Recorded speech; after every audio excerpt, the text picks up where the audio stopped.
우리에게 주시는 하나님 말씀은 베드로전서 제4장 7절에서 11절까지는 말씀입니다. 이 기록된 계시 말씀을 제가 봉독해 드릴 때 내게 주신 하나님의 음성이 되기를 바랍니다. 만물의 마지막이 가까웠으니 그러므로 너희는 정신을 차리고 근신하여 기도하라. 무엇보다도 뜨겁게 서로 사랑할지니 사랑은 허다한 죄를 덮느니라.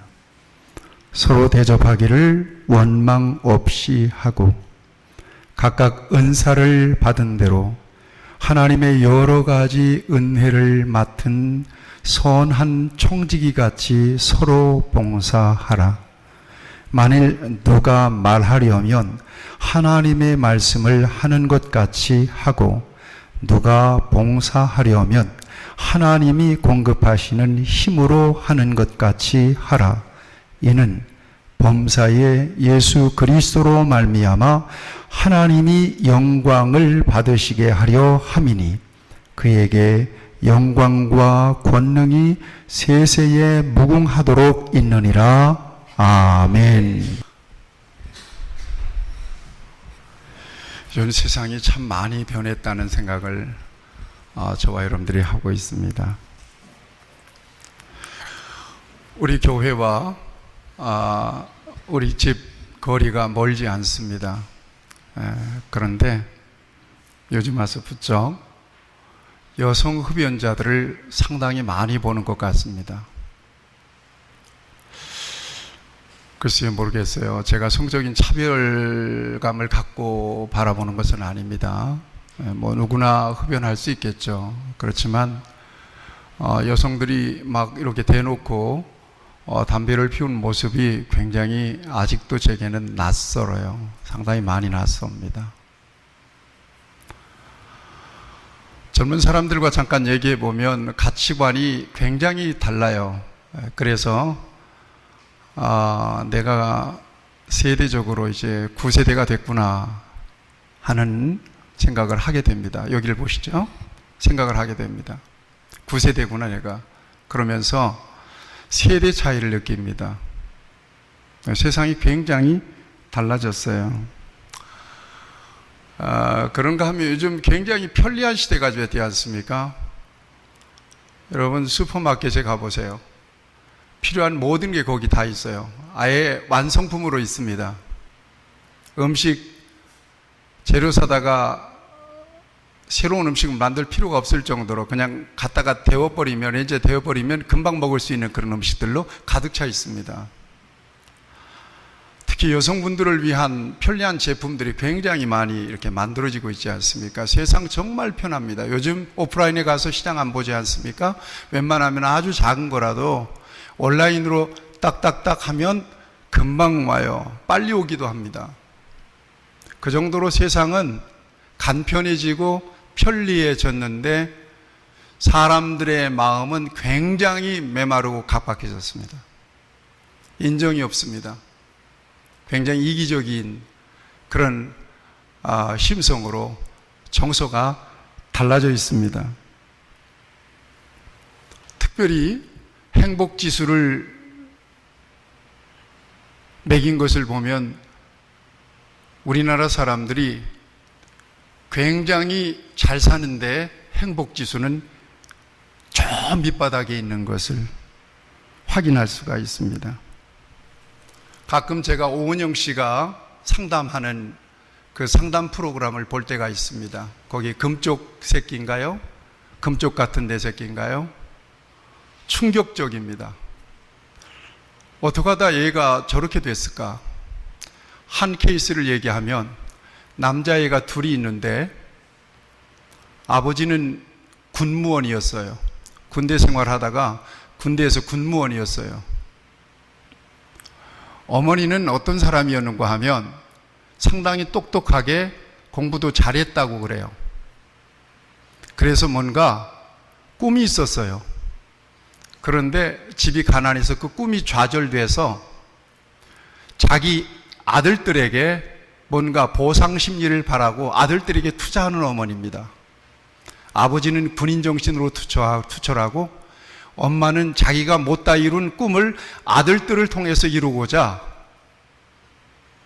마음속에 굉장한 기대를 가지고 자녀를 키우는 부부입니다. 이 두 부부 밑에서 두 아들이 자라는데 어머니 아버지가 엄마 아빠가 얘들을 닥달하기 시작하는 거예요. 엄마는 앉혀놓고 일일이 숙제를 점검하고 공부 과정을 점검하고 못하면 이것도 못하냐고 꿀밤을 주고 얼차려를 주고, 사내 아이들이니까 조금 이렇게 반항도 하잖아요. 아버지가 퇴근하면 아버지한테 다 일러 바칩니다. 아버지는 군인 출신이에요. 두 아들을 딱 세워놓고는 아주 엄격하게 아이들을 소위 조집니다. 그런 과정에서 아이들이 정신적으로 병이 나버렸어요. 틱이 생겼어요. 엄마 아빠가 조금만 뭐라고 하면 괴성을 지르고 머리를 방바닥에 팡팡 쥐어 박습니다. 나는 이것을 보면서 저 부모들이 왜 저러나, 뭘 기대하고 저 자식들을 저렇게 망가뜨리나, 나는 자식들보다도 그 부모들이 너무나 걱정됐어요. 왜 그러지? 저러다가 애들 베리는데. 결국 프로그램을 통해서 아이들이 조금은 바뀌는데 근본적으로 바뀔 것 같지는 않았어요. 그런가 하면 결혼 지옥도 있더라고요. 보니까 행복하려고 서로 만나서 결혼 생활하는데 지옥 같은 결혼 생활을 하는 거예요. 저는 그런 장면을 처음 봤어요. 부인이 남편에게 밥상을 차려다 주는데 뭐가 불만이 있는데 와서 밥 처먹어 그래 버리는 거예요. 혹시 여러분들도 보셨는지 모르겠어요. 밥 처먹어. 이 말을 듣고 남편이 뚜껑이 열려가지고요, 완전히 난리를 치는 그런 장면을 보고 큰일 났다. 어떡하냐. 나는 목사예요. 성경은 이혼을 금지하고 있습니다. 나는 저 집안은 저게 해결 안 되면 서로 행복을 위해서 갈라서는 게 좋겠다. 그런 마음이 들 정도로 이 세상은 그런 일들이 비일비재하게 벌어지고 있습니다. 여러분, 교회는 어떻습니까? 옛날 같지 않습니다. 지금쯤 저는 전도사와 이렇게 과정을 거쳐서 여기 와 있습니다만은 지금쯤 여름 행사를 준비해야 되는 시즌입니다. 7월 마지막 주부터 애들이 방학하고 여름 수련회와 성경학교를 하기 때문에 지금 준비해야 돼요. 그래서 우리 노회 같은 경우도 교사 연합 세미나를 해요. 성경학교를 맞춰서. 그런데 여러분 아십니까? 요즘 우리 한국 교회 학교가 78%가 교회 학교가 없어요. 저출산이 문제가 되기도 하지만 부모들이 아이들에게 신앙의 영향을 절실하게 주지 않는 세대가 된 것입니다. 게다가 코로나 이후에 교회의 영성은 뚝 떨어졌습니다. 코로나 이전에 했던 일들을 다시 뭔가를 해보려고 노력을 하는데 굉장히 어색해져 버렸어요. 길들여져 버린 거예요. 3년 만에. 그래서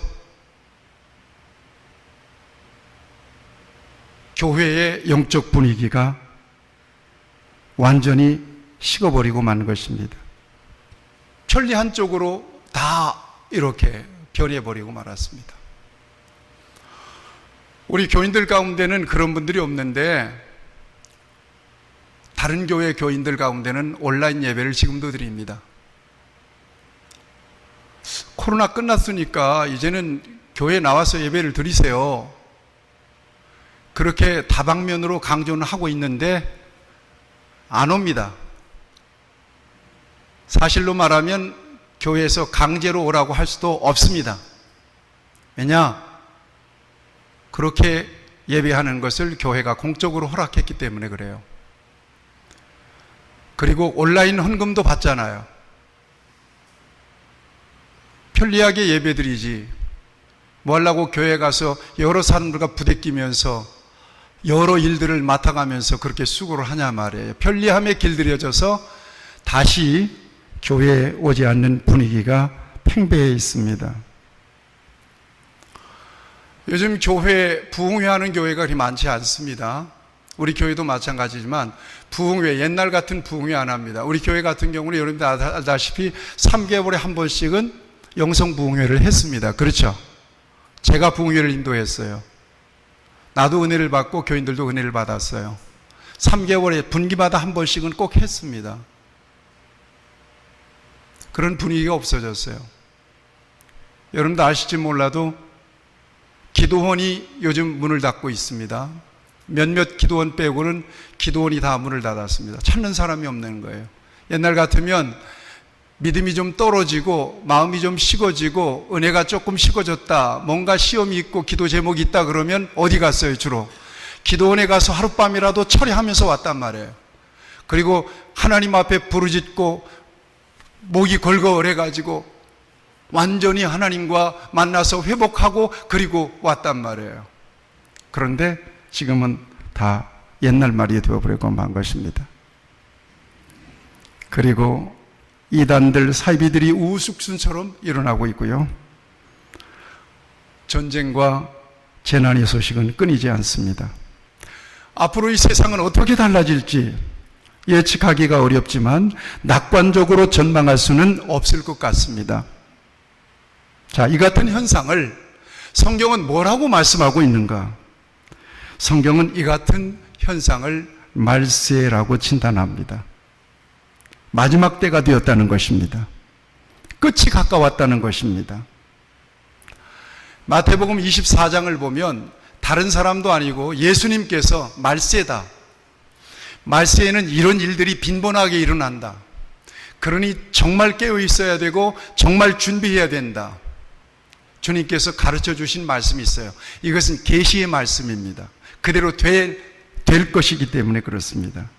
예수님께서 말씀해 주신 이 말세의 징조를 간략하게 정리하면 적그리스도들이 나타날 거라는 거예요. 자기가 예수님이라는 거예요. 자기가 하나님이라는 거예요. 이런 사람들이 많이 일어날 거라는 거예요. 우리나라에도 자칭 하나님, 자칭 예수님이 굉장히 많다는 사실을 여러분들 아시죠? 전쟁과 분쟁 그리고 천재지변들이 무수하게 일어나게 될 거라는 것입니다. 믿는 자들이 핍박당하고요. 그 다음에 이 같은 일들이 빈번하게 될 때 기억하라는 거예요. 무화과 나무의 비유를 배우라. 가지가 연하여지고 잎사귀를 내면 여름이 가까우듯이 인자가 가까이 곧 문 앞에 이른 줄 알라 그랬습니다. 임박한 종말에 대한 예언을 우리 주님께서 말씀해 주셨습니다.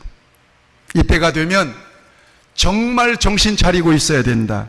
주님 말씀할 그러므로 깨어 있으라, 준비하고 있으라, 도둑처럼 올 것이다. 예수님께서 이렇게 말씀하시고 경고하고 계시는 말씀을 우리가 듣습니다. 자, 이 같은 말세에, 지금부터 잘 들어보세요. 이 같은 말세에 굉장히 힘들고 어려운 시대 속에서 예수님은 믿는 사람들에게, 저와 여러분들에게 빛과 소금처럼 살라고 말씀하십니다.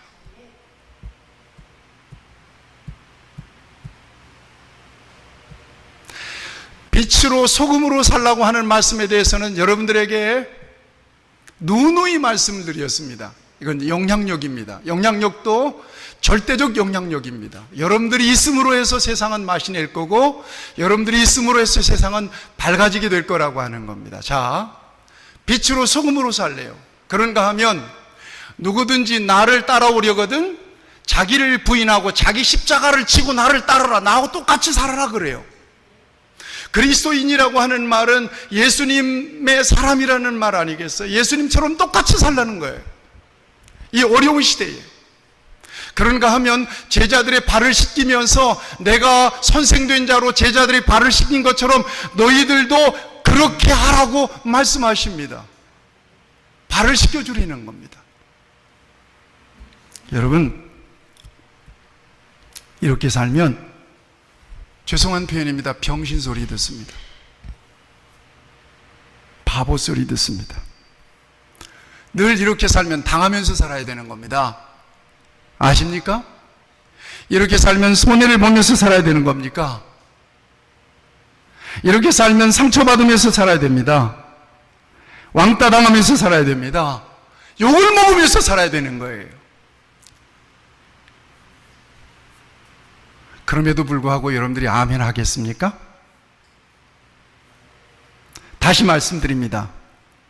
이런 험한 세상에서 진정으로 예수님을 따라 사는 삶을 살아가면 병신처럼 살아야 되는 겁니다. 바보처럼 살아야 되는 겁니다. 왕따 당하면서 살아야 되는 겁니다. 상처받으면서 살아야 되는 겁니다. 소외받으면서 살아야 되는 겁니다. 그래도 아멘 할 겁니까? 아멘 소리가 쏙 들어가죠.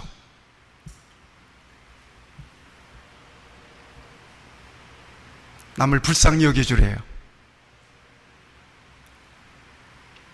악을 악으로 갚지 말래요. 욕을 욕으로 갚지 말래요. 선을 행하래요. 화평을 구하래요. 이렇게 살면 병신이라니까요. 저와 여러분들이 그렇게 살아야 된다는 거예요.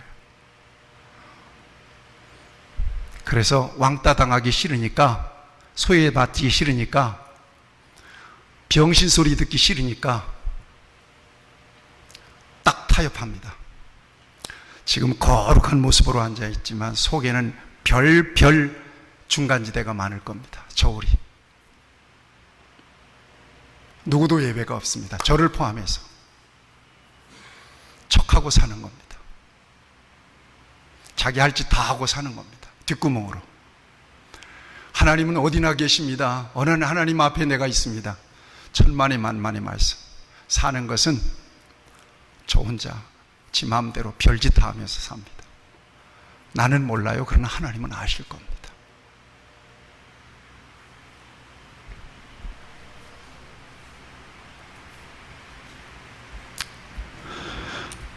제가 얼마 전에 유튜브 하나를 봤는데 제목이 이상한 거예요. 그래서 제가 봤어요. 여러분들은 보지 마세요. 시험 드니까. 하나님 그간 고마웠어요 라고 하는 제목이에요. 도대체 그간 고마웠다는 얘기는 하나님과 이별한다는 얘기인데 도대체 무슨 소리일까 하고 들어봤어요. 20대 교회를 다니기 시작했대요. 열심히 했대요. 열심히 헌금도 하고 봉사도 하고 했는데 할수록 가난해지더래요. 할수록 힘들더래요. 할수록 인생이 무거워지더래요. 자기뿐만 아니라 자기 아버지도 내가 볼 때 열심히 있었던 사람이에요.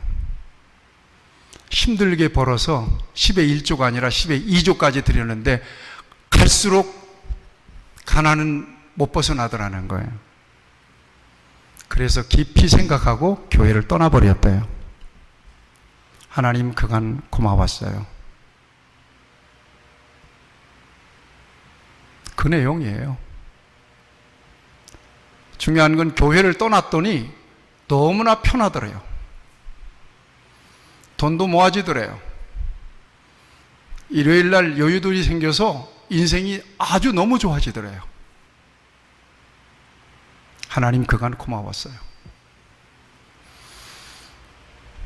내가 그분을 직접 만났더라면 꼭 들려주고 싶은 이야기가 생각이 났어요. 그것은 내가 우리 빛내리 교회 성도들에게 평소에 믿는다는 것은 뭐냐? 도대체 복음이라는 게 뭐냐? 그러거나 말거나. 생각나시죠? 그러거나 말거나. 하나님을 믿는 것과 세상의 부요, 예수님을 믿는 것과 세상에서의 자신의 신분의 가치를 높이고 신분의 상승을 기대하는 것과 딱 조인시켜 놓는 거예요. 이 연결고리가 풀리지 않는 한 저와 여러분들은 갈수록 신앙이 무거워질 겁니다.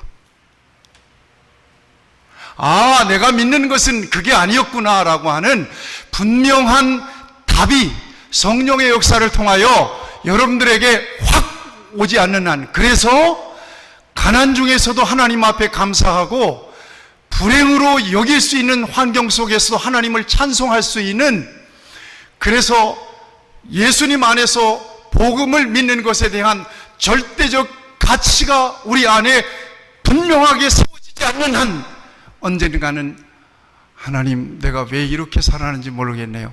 안녕히 계세요. 나 좀 편하게 살 겁니다. 누구나 그렇게 교회를 떠날 수 있는, 하나님 안녕히 계세요 하고 하나님을 떠날 수 있는 그런 인생을 살 수밖에 없을 거다. 교회 안에 있더라도. 다시 말씀드립니다. 여러분 잘 먹고 잘 사는 거하고 하나님과 무슨 상관이 있습니까? 예수 믿는 것과 무슨 상관이 있는 거예요? 저는 목사로서 교인들이 부자 되기를 위해서 열심히 기도했는데 부자 되니까 하나님 떠나던데요? 회사가 바빠지니까 교회에서의 모든 일들은 다 가지치기 해버리던데요? 복입니까? 그래도? 그것과 예수 믿는 것과 무슨 관련이 있느냐 이 말이에요.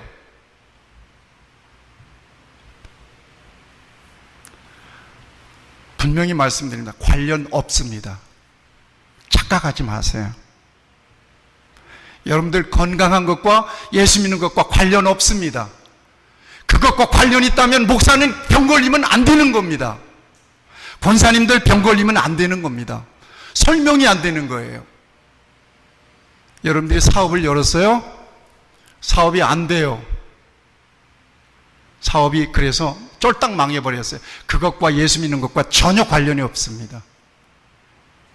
만약에 그렇다면 예수 믿는 사람은 사업 열면 반드시 다 대박 나야 되는 게 맞는 겁니다.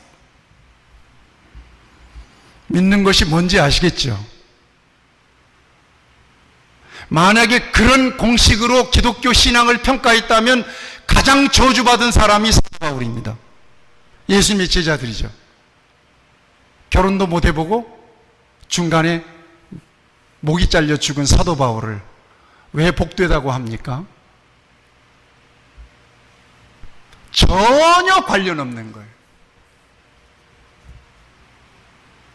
그러니까 거기다가 연결시키지 말라 이 말이에요. 복음을. 자, 복음을 거기다가 연결시켜 놓고 열심히 했더니 잘 되네요. 사업 잘 된, 하나님의 은혜입니다. 그래요? 그렇게 믿으시나요? 그러면 뭔가 당신을 통해서 하실 일이 있겠죠. 복받은 것에 취해 있지 말고 당신의 사명을 발견하고 그거 감당해. 그거 하라고 준 거야. 맡긴 거지. 그 이상도 이하도 아니야. 너 잘 사는 거하고 하나님하고 무슨 관련이 있어? 아무런 관련이 없는 거예요. 이해하세요? 이게 복음이에요. 하버드대 어렵게 공부해서 박사 땄습니다. 박사 딴 것과 하나님과 믿는 것과 무슨 관련이 있어? 박사 따서 what? So what? 뭐 할 건데? 그거 뭘로, 어떻게 할 건데? 들어가 보세요. 깊이 들어가 보세요. 예수님이 당신 박사 따서 복받게 하려고 이 땅에 예수님이 오신 것 같아? 당신 사업에서 대부자 되라고 예수님이 오신 것 같아? 거기다가 예수님의 이름을 욕되게 하지 말라 이 말입니다. 그게 아닌 거예요. 제가 성경을 보잖아요. 제가 신학을 공부했잖아요. 제가 하나님을 경험했잖아요. 그런데 나도 회개할 건 있어요. 그거 아닌데 그거인 것처럼 얘기해서 교인들이 동기부여를 만들어요. 은근하게 제가. 저뿐만 아니라 목사들이 다 그러는 거예요. 왜요? 순전히 영적인 가치만을 쫓아가는 것은 한계가 있기 때문이에요. 그래서 거기다가 옷을 입히는 거예요. 그러나 그것이 본질이 아닌 거예요. 나는 여러분들이 소위 세상에서 망하는 자리에 있다 할지라도 내가 주님 안에 있으니 고맙고 감사하죠. 하나님 은혜입니다. 이런 사람이에요. 그런 사람이, 나는 그런 사람을 만날 때 가장 좋을 것 같아요. 몸이 아프고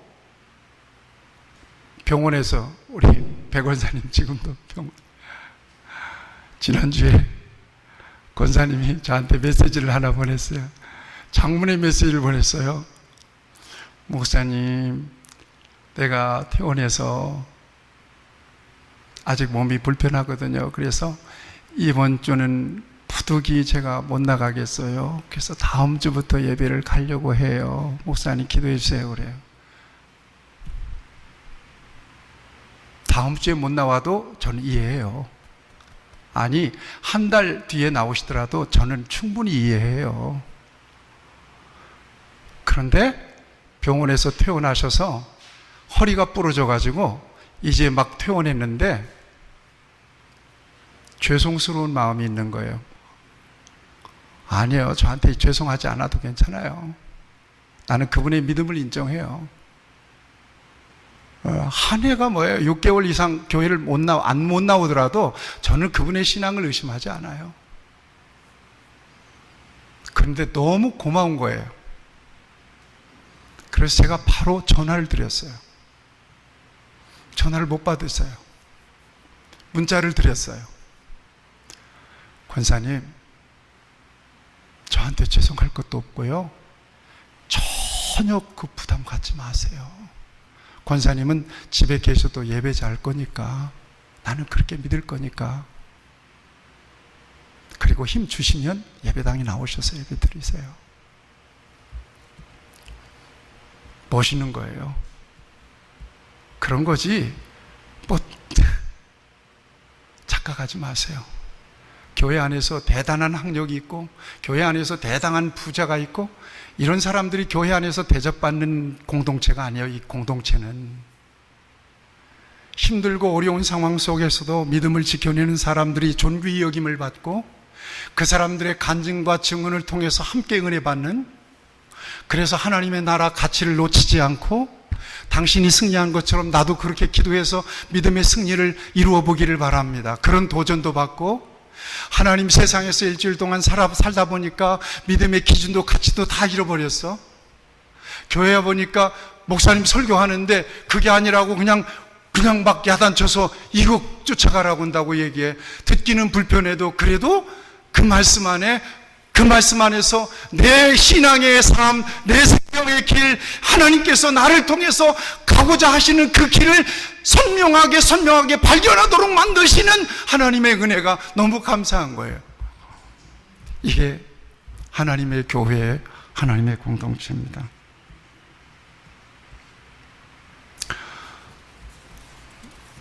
예수 제대로 잘 믿으려면 세상에서는 욕먹어야 돼요. 그래서 여러분 베드로서를 쭉 보세요. 뭐라고 말씀하는가 하면, 지금 베드로서 묵상하고 있죠? 베드로서를 보세요. 자, 믿는 사람들이 어느 정도로 엄청난 신분을 가졌느냐, 하나만 얘기할게요. 너희는 왕같은 뭐예요? 재산, 그의 소유된 백성, 그의 거룩한 나라에 막 뛰어놓습니다. 아시죠? 엄청나게 뛰어나요. 그러므로 너희는 달라. 하나님이 그렇게 만드셨어. 너희는 하나님의 특별한 언약 관계로 구별된 사람들이야. 이게 다 성경에 있는 걸 제가 뽑은 겁니다. 너희는 예수 그리스도의 부활을 통해서 산 소망을 가진 사람들이야. 썩지 않고 더럽지 않고 쇠하지 않는 기업을 받은 사람들이야. 세상에서 하나님의 거룩하심을 나타내야 한다고 성경은 분명하게 강조하고 있습니다. 세상에서 온갖 시련을 겪지만 고난을 통해서 금보다 더 귀한 믿음으로 단련되면 예수님의 재림의 날 칭찬과 영광과 존귀를 얻게 될 거야. 이런 이야기를 하면서 붕 뛰어놓습니다. 이렇게. 그래서 그렇지 도대체 무슨 말을 하려고 이렇게 붕 비행기를 태울까요? 무슨 말을 하고 싶은 걸까요?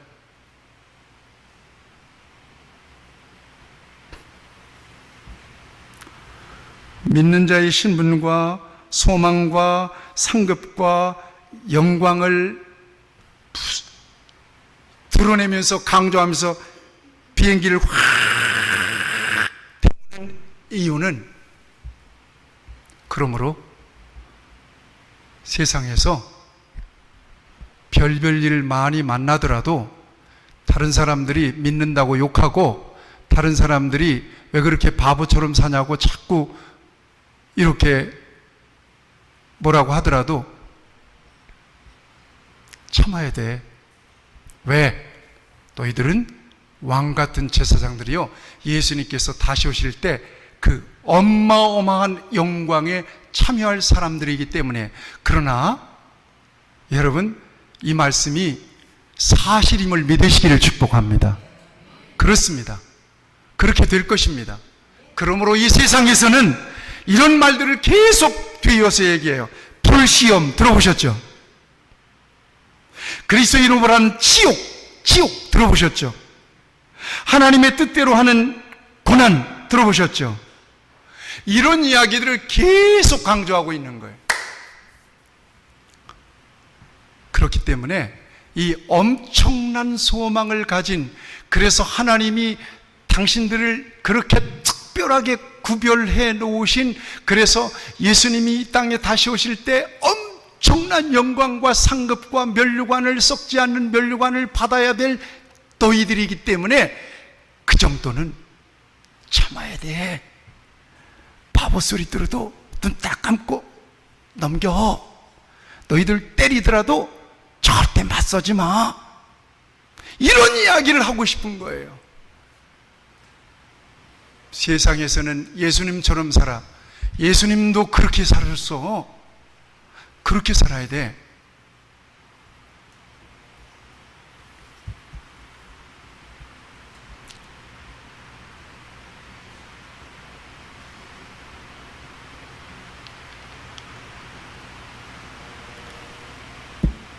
이것이 저와 여러분들의 이 세상에서의 삶입니다. 그러니까 그럼에도 불구하고 믿음을 배반하지 않고 세상과 타협하지 않고 타락하지 않고 승리하기 위해서 교회 공동체 속에서, 교우들과의 관계 속에서 하나님의 집이 평안하기 위해서,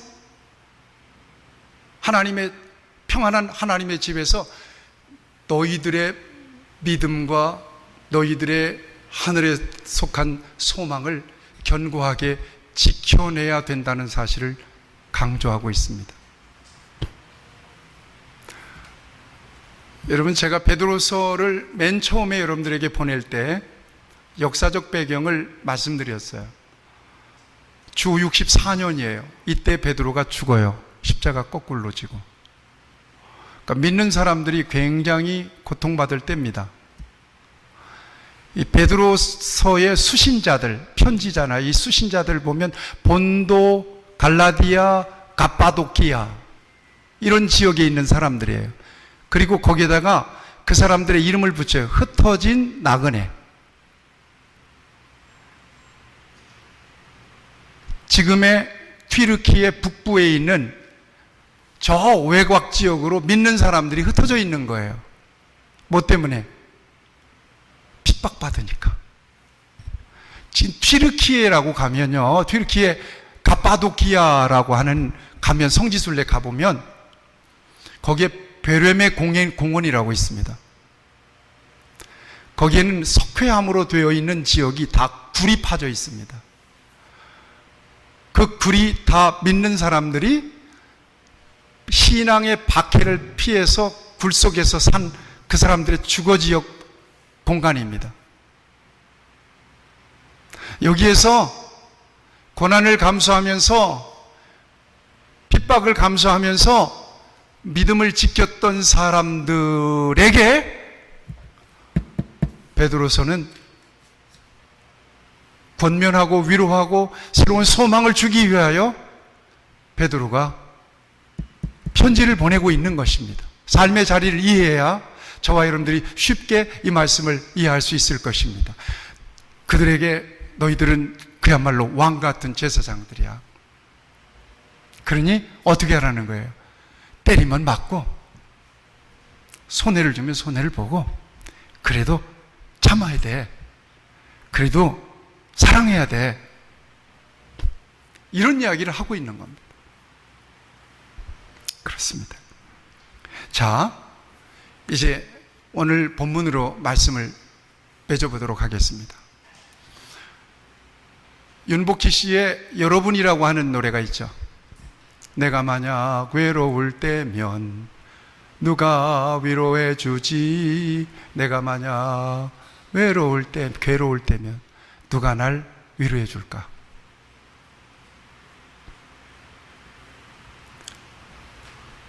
여러분들 대답해 보세요. 여러분들이 외로우면 누가 위로해 주죠? 내가 그럴 줄 알았어요. 여러분들이 괴로우면 누가 위로해 줘요? 주님? 하나님?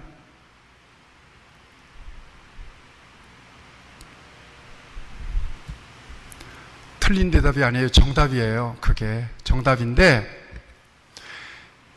그 은혜가 아니면, 그래서 베드로서의 수신자들인 그 흩어진 하나님의 백성들, 그 핍박과 그 소외 속에서 괴롭고 힘들고 정말 고통스러운 삶을 살아가고 있는 그 사람들에게 하나님의 특별한 은혜가 아니면 그들의 믿음은 결코 지켜지지 못했을 것입니다. 오늘 저와 여러분들도 마찬가지입니다. 하나님의 특별하신 은혜로 저와 여러분들을 부족하지만 지켜주시고 신앙을 고백하게 하시고 예배를 잃어버리지 않게 하시고 성경을 못 읽더라도 성경을 늘 읽어야 된다는 강박관념이라도 갖게 하시고 찬송이라도 흥얼거리게 하시고 하나님의 교회를 생각하는지 안 하는지 몰라도 생각을, 교회를 떠올리면서 교회를 위해서 기도하고, 이건 하나님께서 우리에게 주신 은혜에 속한 일입니다. 이 은혜로 저와 여러분들이 여기까지 우리의 믿음을 지켜나오는 것은 사실입니다. 여기에 위로도 있고, 여기에 소망도 있고, 여기에 능력도 있고. 그런데 사람인 저와 여러분들은 보이지 않는 영적인 하나님께서 주신 은혜만으로 그 믿음을 지켜낸다는 것은 거의 불가능하다.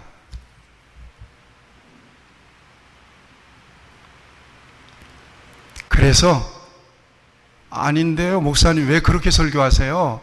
하나님이, 영이신 하나님께서 우리에게 힘을 주시니까 우리가 사는 거죠. 그러세요? 그러면 참 믿음이 좋은 분이세요. 그러나 제가 볼 때는 안 그래요.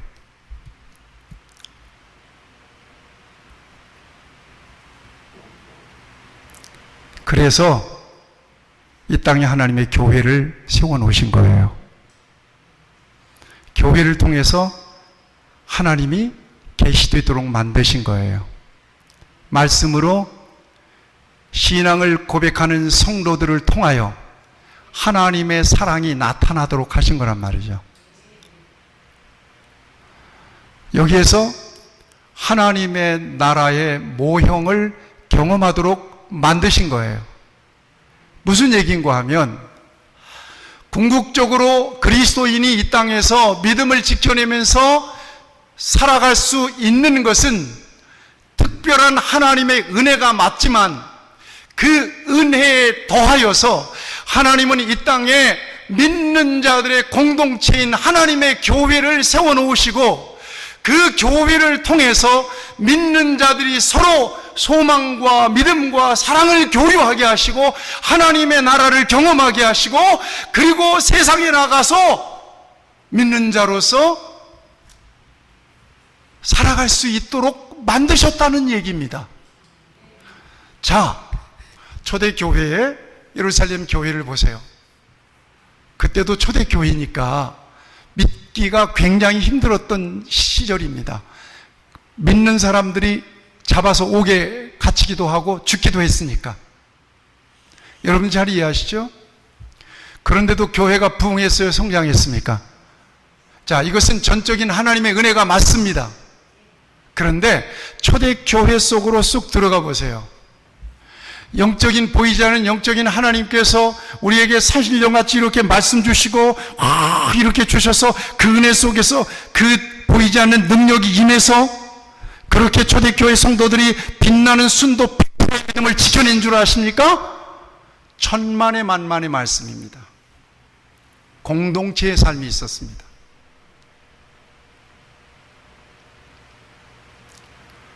서로 모임의 룰을 만들었을까요? 일요일이면 다 모입시다 이랬을까요? 자, 11시 예배 드립니다 이런 거 광고했을까요? 아니에요. 그냥 모이게 했어요. 그냥 모였어요. 그것도 날마다 모였어요. 날마다 모여서 뭔만 했어요? 기도만 막 했어요? 막 성령만 구했어요? 아니에요. 그런 말 하지 않았어요. 밥도 먹었어요. 또 유무상통, 자신이 돈 많은 사람들은 돈 없는 사람들은 그냥 무료로 나눠줬어요. 꿔준 게 아니라. 서로 교제하며 떡을 떼며 기쁨과 순전한 마음으로 그런 끈끈한 하나님 나라 공동체를 그들이 경험하게 만드셨어요. 이렇게 그 공동체를 통해서 거기에서 오는 하나님의 위로, 거기에서 오는 소망, 거기에서 오는 영적인 어떤 뭡니까? 그 능력, 이것으로 초대교회의 그 엄중했던 믿음을 그들이 지켜낼 수가 있었던 것입니다. 그래서 날마다 왜 모였을까요?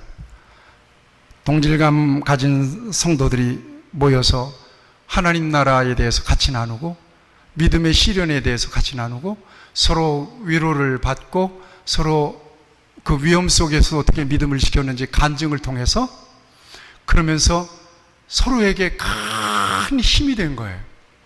우리 공동체가 그런 공동체가 되기를 바랍니다. 그리고 우리 같이 떡을 먹읍시다. 밥 먹읍시다. 그래서 다 같이 해서 같이 밥을 먹었어요. 그리고는 흩어질 때 아쉬움으로 흩어져서 우리 승리하면서 합시다. 이렇게 해서 만들어진 공동체를 통해서 허락하신 하나님의 은혜로 초대교회의 믿음은 지켜진 줄로 믿으시길 바랍니다. 이게 교회입니다. 그래서 오늘 읽은 본문 말씀은요, 세상에서 여러분들 세상에 나가서 이렇게 사세요, 이렇게 주신 말씀이 아닙니다.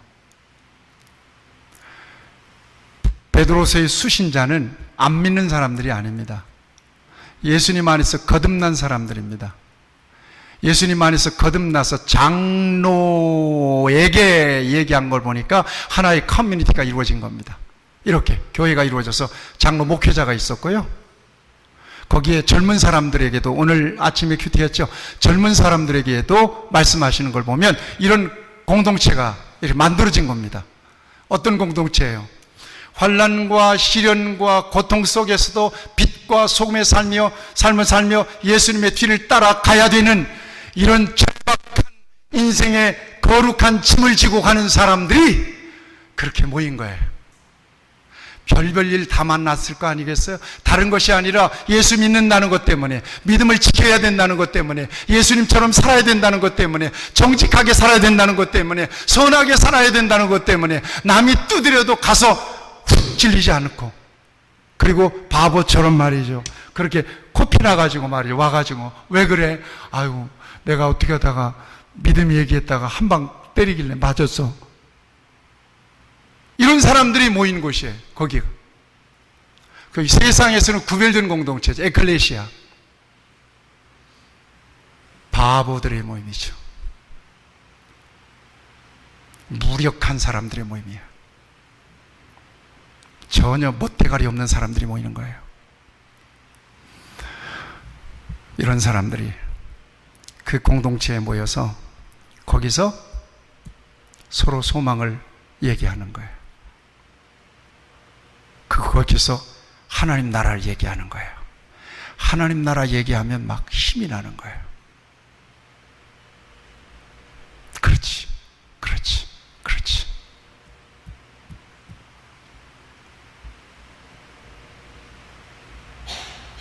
그 사람들에게 주신 말씀이 오늘 말씀이에요.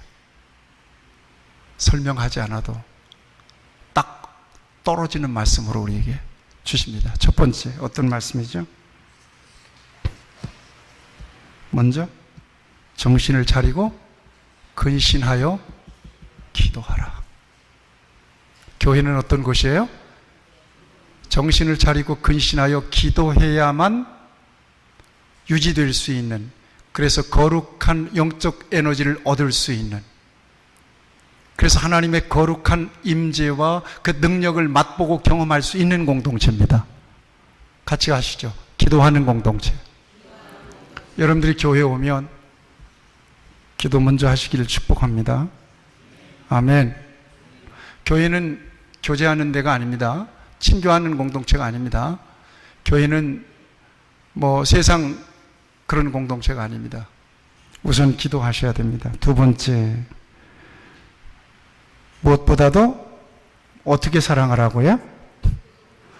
뜨겁게 같이 하시죠. 뜨겁게 사랑하라. 뜨겁게 사랑하는 것은 어떤 사랑일까요? 보니까 죄를 가릴 정도로 사랑하라는 것입니다. 공동번역에 보니까 허다한 죄를 용서해 주는 사랑을 하라는 것입니다. 공동체에 주신 메시지입니다. 세 번째는 어떻게 해요? 9절에 서로 대접하기를 원망 없이 하라. 대접하는 거예요.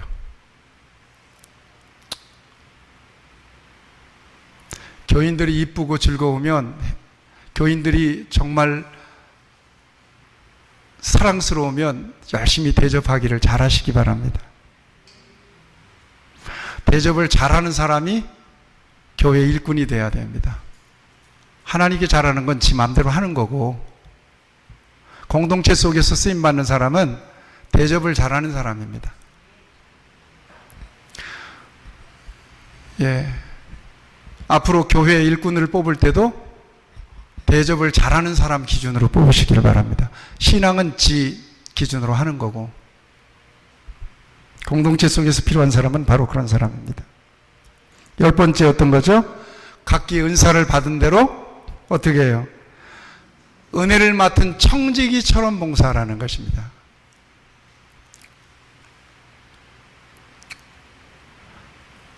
누구 것 갖고 하는 거예요? 내 것 갖고 하는 거예요? 착각을 하지 마세요. 하나님 것 갖고 봉사하는 거예요. 같이 하시죠. 하나님의 것으로 섬깁니다. 섬김과 봉사에 대해서는 제가 새벽에 구분을 해드렸어요. 하나님께는 봉사라는 말 써요? 못 써요? 안 써요. 하나님께 봉사는 말을 써요. 하나님께는 봉사가 아니에요. 섬김이지. 충성이고. 사람에게 하는 거예요. 그러면 식당에서 봉사하는 것은 봉사일까요? 섬김일까요? 봉사죠. 왜 섬김이에요? 그러나 그 중심은 하나님 앞에 올려드리는 마음으로 하는 거니까 섬김이겠지만, 식당에서 봉사하는 것은 봉사. 사람을 위해서, 여러분들 하나님 먹으라고 밥하는 건 아니잖아요. 그렇죠? 믿는 사람들을 위해서 봉사하는 거니까 봉사하는 게 맞는 거예요. 그러나 그 봉사는 누구의 이름으로 해요? 하나님의 이름으로 하는 거니까 섬기는 거고요. 모든 게 다 그렇게 되어 있습니다. 자, 그 다음에 마지막으로 어떤 거예요? 11절 말씀. 누가 말하려면, 누가 봉사하려면, 자, 그래서 최종적으로 누가 영광 받으시게? 하나님이 영광. 같이 하시죠. 하나님께 영광. 그런 공동체가 되길 바라고, 우리 교회가 일주일에 한 번씩 여러분들이 모여서 예배를 드리고 교제하고 빠이빠이 하고 그냥 떠나 있잖아요. 우리 교회를 통해서 이런 하나님의 영적인 은혜가 채워질 수 있도록 우리 교회가 그런 교회가 되기를 바라고요. 그렇게 귀하게 서로 노력하면서 서로 격려하면서 소중하게 여기면서 서로 힘을 북돋아주는 그런 공동체가 되기를 축복합니다. 하나님 아버지, 귀한 말씀이 우리의 신비에 잘 새겨져서 이 마지막 때에 한 사람도 낙오되지 않고 하나님 나라에까지 승리하는 우리 귀한 성도들이 되게 하여 주옵소서. 예수님의 이름으로 기도합니다. 아멘.